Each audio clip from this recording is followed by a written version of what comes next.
Good morning and welcome to Monday's Peace for Peace.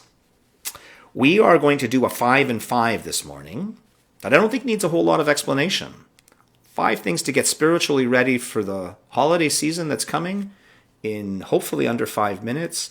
And this to help us to establish a path to get ourselves through all the anxiety around that's welling up in ourselves and our communities in the country. Okay?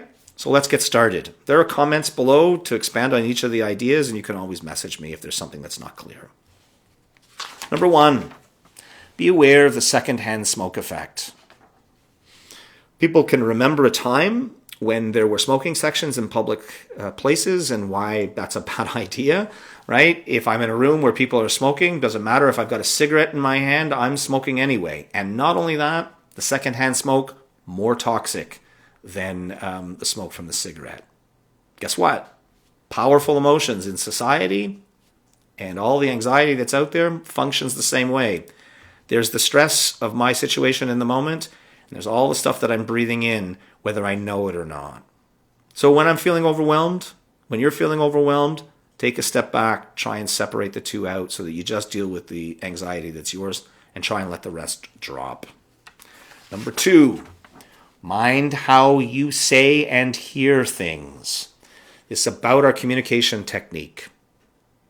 And it's really simple. When communication starts to break down, instead of isolating yourself, look for clarity. If you say something that doesn't land right, don't judge your communication by your intentions. Judge the quality of your communication by how it lands. And just ask, maybe that didn't land right. Can we try again? And it's the same thing when you receive something that doesn't land right. You can say to the other person, instead of protecting yourself and closing yourself off, you could say, hey, that didn't really land right. Can we try again? In the moment, that can feel like a little uncomfortable.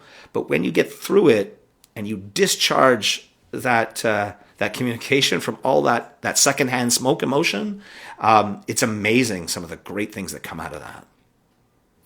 Number 3, listen to more music and watch less video. I don't think that needs a whole lot of explanation. Video is about the eyes. It's about the frontal lobe. It's got its place, but it's not a great way to get rid of emotion that is causing you to get twisted up. Music, it's all about memories that are hidden in the body. It's a great way to loosen yourself up spiritually. And especially if you can listen to a different range of music, just try it out. I know a guy who's gone from rap to classical during COVID, and that's a pretty wide range, and it's having great results. Number 4, allow yourself to be vulnerable. I liken this one to a little bit like when you see the dentist for root canal. Nobody wants to go to the dentist for root canal, but if there's an infection, you got to get it all out before you cap the tooth. And the dentist needs to take the time necessary, even if it takes a couple of hours of you being upside down and all the different brushes that go into your tooth, if you've ever had it, I've had one, before the tooth gets capped. Otherwise, the infection comes back, like I said. Being vulnerable is the same thing. Find a good friend. Find a spiritual director. Find a good spiritual or mental wellness professional. Allow yourself to be vulnerable. Doesn't feel good at first, but on the end of it, the rewards are amazing. You've got clarity, no secondhand smoke, clean communication, music flowing through your body. All these great things will come and help you get that stuff out in your vulnerable state. Which now leads me to the last and most important thing, I think, now is to speak the same words with more love. The key is the same words. The same words. The holiday season's not going to be the same. We know this. But our words, they don't have to change.